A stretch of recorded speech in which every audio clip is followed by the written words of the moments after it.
Christmas is coming, Mesami. Kaya panahon na naman ang paglalagay ng mga Christmas decoration dito sa bahay. Ay, hanyamatan. Nakapag-decor na ba ang lahat? Abay, bilisan ninyo at maya-maya is tatanggalin na naman natin ang mga yan. Hanyamatan.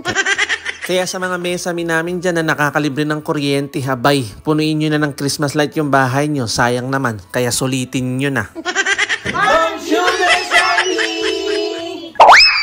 Kaya for today's ganap, Mesami, is magde-decorate na tayo ng mga decoration dito sa bahay. Wow! Sinimulan ko na nga, Mesami, yung mga paglalagay ng mga Christmas light dito sa may mga terrace namin. Bali dito nga sa may kusina namin ay meron kaming maliit na balkon. Bali naglagay ako ng Christmas light at after ko maglagay ng Christmas light, naglagay ako ng star sa may gitna niya. Bali yung mga Christmas light na ginagamit namin, Mesami, is 3 years na namin ginagamit. Kaya sulit na sulit, halos lahat gumagana at lahat ng mga ito ay galing China. Anyaman.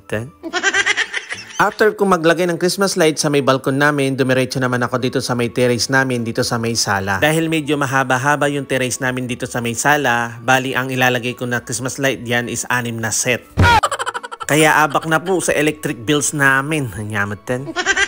Mura lang naman kasi Mesami yung mga Christmas light dito, lalong-lalo na kapag nagsisale bago mag-December. Wow! Minsan nga nagsisale sila bago mag-Pasko, kaya ngayon mura, tapos late ka na maglalagay, after nun, magtatanggal ko rin ulit. Anyaman din. Normally kasi, Mesami, bali nagde-decorate talaga kami kapag katapusan na ng November. Dahil nga sa sobrang bilis ng araw, sabi ni Mona Moore, maglagay naman na daw agad na maaga para naman daw masulit yung paglalagay at para masulit din yung pagbabayad ng kuryente. Anyaman din.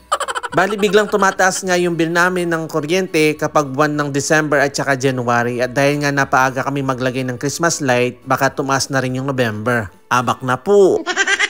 At fast forward na nga, after ko mag-decorate ng mga Christmas light sa mga terrace namin, sinimulan na rin namin mag-decorate dito sa loob ng bahay habang hinihintay namin dumilim. At sunod na nga namin pinaglalagay itong mga skyflakes dito sa may bintana. Ay, snowflakes pala. Nyamatan. At syempre, hindi mawawala yung mga borloloy pagdating ng Christmas. At sunod ko na rin pinaglalagay itong mga anik-anik na pang-decoration dito sa loob ng bahay na pinagbibili ni Mona Moore.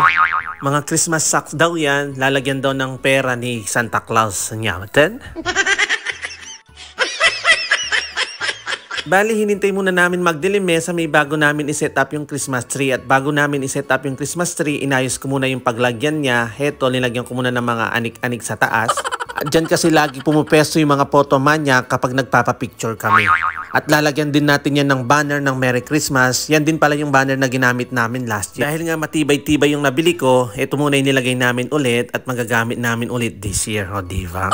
After nga namin mag-decorate dito sa loob ng bahay, sinimulan na rin namin mag-set up ng aming Christmas tree. Kaya panoorin nyo na lang na separate kung paano namin i-set up yung Christmas tree namin. Talaga namang napakagandang pagmasdan kapag may mga Christmas decor dito sa may bahay, lalong-lalo na kapag may mga bata. Talagang Christmas feels. Nyamatan. Kaya this season, hindi naman mahalaga Mesami kung may decorations ka o wala. Ang mahalaga is alam natin yung reason kung bakit tayo nagse-celebrate ng ganitong okasyon. At wag natin kalimutan na si Jesus Christ is the reason for the season. Kaya sabi nga sa John 3:16, "For God so loved the world that He gave His one and only begotten Son, that whoever believes in Him should not perish but have an everlasting life." Ipinanganak siya para tayong lahat ay magkaroon ng kaligtasan. At isinugo siya bilang pangtubos sa ating mga kasalanan at kasalanan ng sanlibutan. Kaya lagi nating alalahanin na ang Christmas is always remind us of the importance of sharing, the love, the hope, the joy, and syempre di mawawala yung giving with friends and family. Kaya through Christmas, we know that the birth of the Lord Jesus Christ is the symbolic of the new beginnings. Kaya hanggang dito na lang po muna Mesami. Advance Merry Christmas po sa inyong lahat. Thank you for watching!